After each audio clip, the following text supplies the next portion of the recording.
yang akan mengisi mobil kami bertiga 1. Bolehkah saya meminta waktu Bapak hanya sebentar saja? Ya, selamat sore Pak Samosir. Silakan, boleh dilakukan wawancara ini. Mohon maaf Pak, sebelumnya mungkin boleh Bapak langsung perkenalkan diri, kepala sekolah, nama sekolahnya, dan juga nama Bapak sendiri. Ya, ya ini Pak Samosir. Saya kepala sekolah SD swasta Santo Antonius 5 Medan, Jalan HM Joni nomor 52A. Saya menjabat kepala sekolah mulai dari 2019 sampai saat ini. Baik, terima kasih Pak. Boleh kita langsung mulai wawancara ya Pak? Silakan. Yang pertama, bagaimana selama ini Bapak mengidentifikasi kasus-kasus yang merupakan dilema etika atau rujukan moral di sekolah yang Bapak pimpin? Yang pertama, kalau saya lihat dari pengertian dilematika ini adalah situasi yang dihadapi oleh seseorang. Tapi seseorang itu saya sebagai yang diwawancara, di mana dia harus mengambil keputusan tentang perilaku yang tepat. Jadi, kalau sesuai dengan pertanyaan itu, bagaimana saya mengidentifikasi? Yang pertama, saya mengamati dulu permasalahan yang terjadi.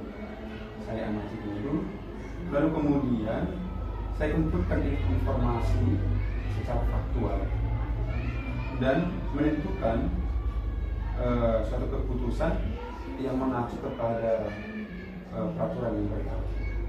Seperti itu yang saya lakukan. Baik Pak, untuk yang kedua, selama ini bagaimana Bapak menjalankan keputusan pengambilan di sekolah Bapak, terutama untuk kasus-kasus di mana ada dua kepentingan yang sama-sama benar atau sama-sama mengandung nilai kebajikan? Ya, ini memang agak sedikit rumit ya, tapi saya mencoba menjawab. Dalam pengambilan keputusan harus selalu dikembalikan semua pada aturan yang ada. Kalau tidak itu yang terjadi, mungkin kita akan abu-abu.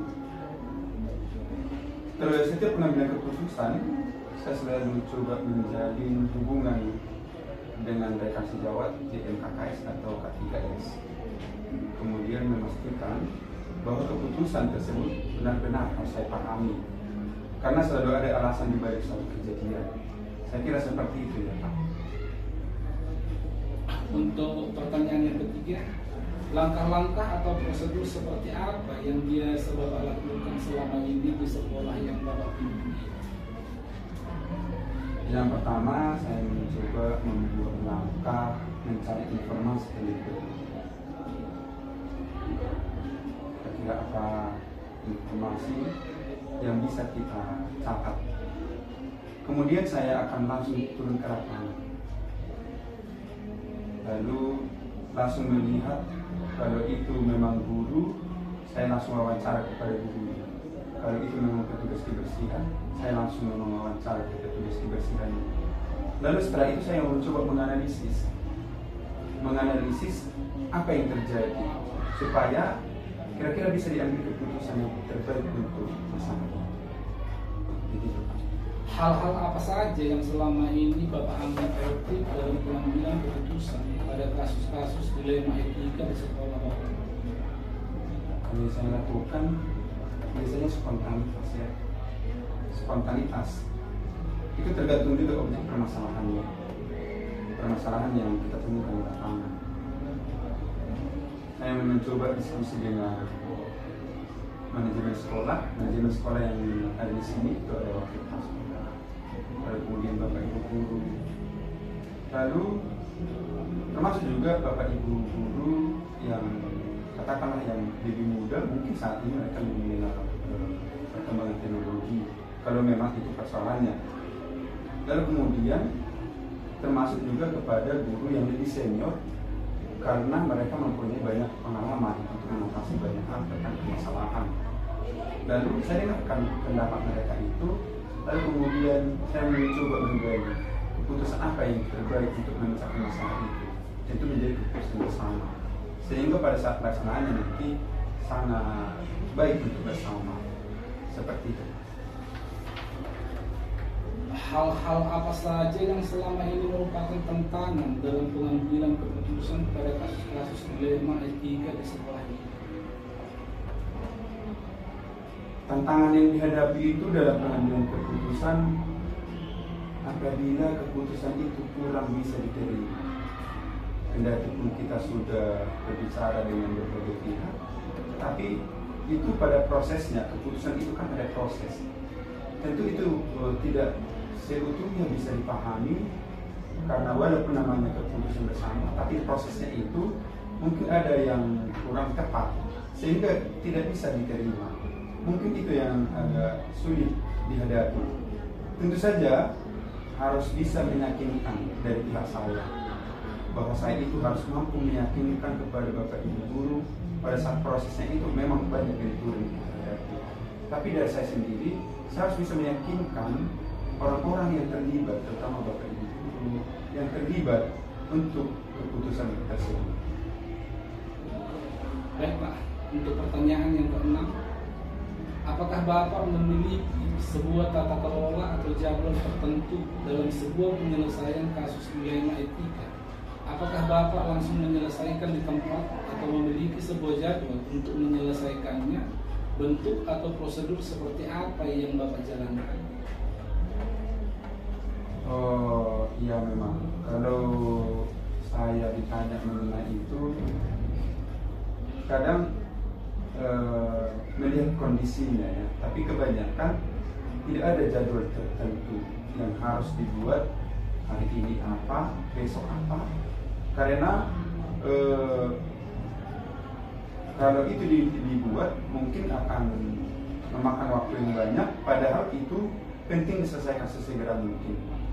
Pokoknya harus bisa diselesaikan dengan baik lah, dan bisa sebisa mungkin selesai dan tidak terlalu lama karena ini akan menyangkut ke kegiatan berikutnya. Sehingga kalau bagi saya tidak ada jadwal tertentu, kebanyakan langsung eksekusi di saat itu. Untuk pertanyaan yang ketujuh, adakah seseorang atau faktor-faktor apa yang selama ini mempermudah atau membantu Bapak dalam pengambilan keputusan dalam kasus-kasus dilema etika di sekolah ini? Pasti.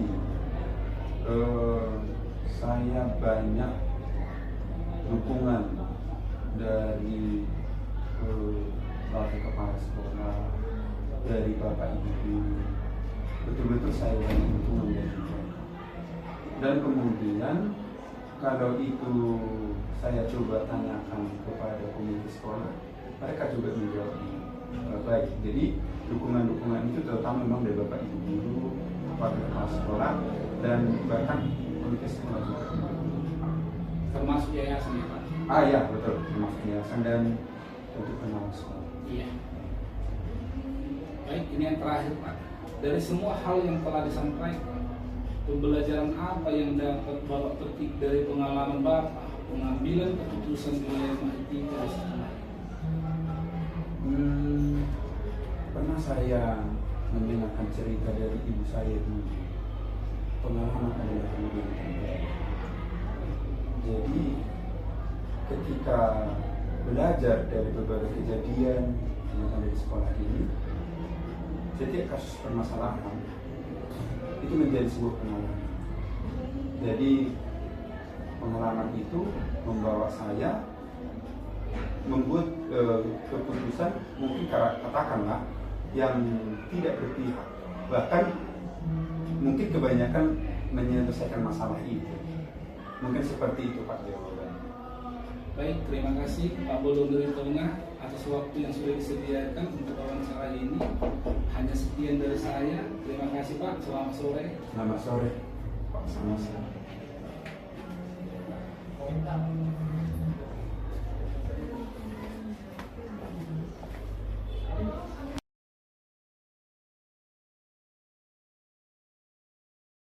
Baik, selamat pagi. Selamat pagi Ibu Sendiri. Terima kasih sudah mengizinkan saya untuk wawancara dengan Ibu pada pagi hari ini. Kalau boleh saya tahu, mungkin Ibu bisa perkenalan singkat mengenai profesi yang Ibu jalani sehari-hari di sekolah. Terima kasih silakan. Terima kasih Pak. Saya Ella Laurencia Sembiring dan saya bertugas sebagai kepala sekolah di SMP Trisakti 1 Medan. Demikian saya rasa. Baik, terima kasih Bu. Ada hal yang ingin saya tanyakan mengenai kepemimpinan di sekolah yang dipilih saat ini. Mungkin akan meminta waktu Ibu beberapa saat, hanya sekitar saja. Yang pertama, selama ini bagaimana Ibu Era dapat mengidentifikasi kasus-kasus yang merupakan dilema etika atau rujukan moral di sekolah yang dipimpin?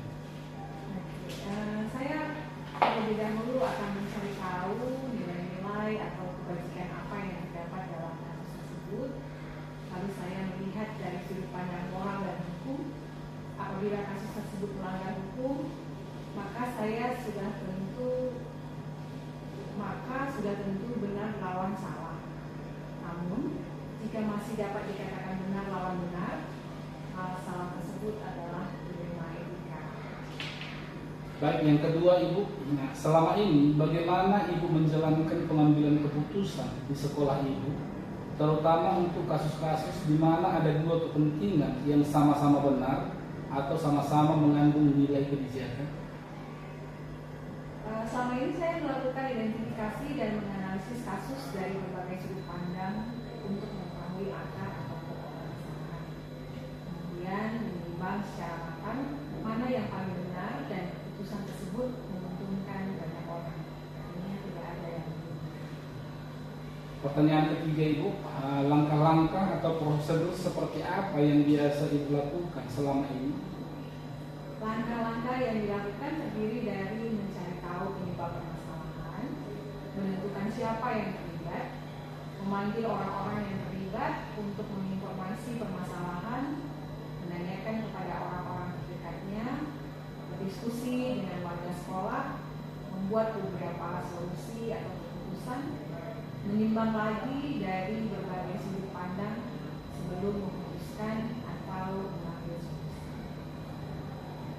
Baik, terima kasih Bu. Untuk pertanyaan yang keempat, hal-hal apa saja yang selama ini Ibu anggap efektif dalam pengambilan keputusan pada kasus-kasus dilema etika?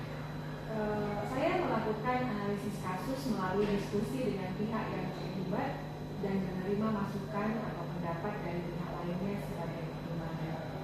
Kemudian menentukan solusinya menyesuaikan dengan peraturan dan norma yang berlaku, serta mengedepankan kepentingan umum. Artinya solusi tersebut bermanfaat bagi banyak orang dan baik dalam jangka panjang. Kemudian yang kelima Ibu, hal-hal apa saja yang selama ini merupakan tantangan dalam pengambilan keputusan pada kasus dilema etika? Tantangan dalam mengambil keputusan adalah ketika permasalahan tersebut melibatkan diri sendiri, sehingga untuk mencari keputusan yang terbaik harus menguntungkan kedua belah pihak dan tidak merugikan salah satunya. Apalagi jika permasalahan tersebut keduanya sama-sama benar. Apakah Ibu memiliki sebuah tata cara atau jadwal tertentu dalam sebuah penyelesaian kasus dilema etika? Apakah Ibu langsung menyelesaikan di tempat atau memiliki sebuah jadwal untuk menyelesaikannya? Bentuk atau prosedur seperti apa yang Ibu jalankan? Untuk memutuskan masalah yang ringan, biasanya saya langsung bisa memutuskan. Tapi jika masalah itu rumit, saya melakukan sesuai langkah-langkah yang disebutkan dalam nomor 3 tadi. Mencari tahu penyebab permasalahan, menentukan siapa yang terlibat, memanggil orang-orang yang terlibat untuk mengkonfirmasi permasalahan, menanyakan kepada orang-orang terdekatnya, berdiskusi dengan warga sekolah, membuat beberapa solusi keputusan, menimbang lagi dari berbagai sudut pandang sebelum kemudian mengambil keputusan atau solusi. Adakah seseorang atau faktor-faktor apa yang selama ini mempermudah atau membantu Ibu dalam pengambilan keputusan dalam kasus-kasus dilema etika? Dalam mengambil keputusan, saya akan melibatkan pihak yang terlibat dan selalu mengajak warga sekolah, stakeholder, wali murid, atau personal dengan orang yang mengalami permasalahan. Jadi banyak yang membantu dalam mencari alternatif solusi.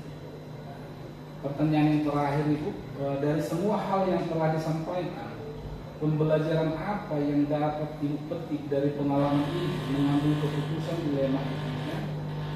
Hal yang menjadi pembelajaran dan dapat saya ambil dalam mengambil keputusan, saya harus mengandalkan keegoisan diri saya sendiri, sehingga menjadi lebih bijaksana dalam menganalisis sebuah permasalahan untuk dijadikan pertimbangan menentukan solusi yang tepat dan terbaik. Namun jika permasalahan saya menyebabkan diri sendiri, siap menerima konsekuensi dari hasil keputusan yang diambil.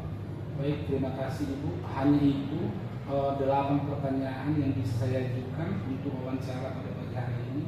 Terima kasih atas waktu yang diberikan untuk hari ini. Semoga kita semakin sehat, semakin bermakna dan bermanfaat bagi orang-orang di sekeliling kita, khususnya di sekolah ini. Sekali lagi terima kasih Bu. Terima kasih Pak, sukses juga terutama dalam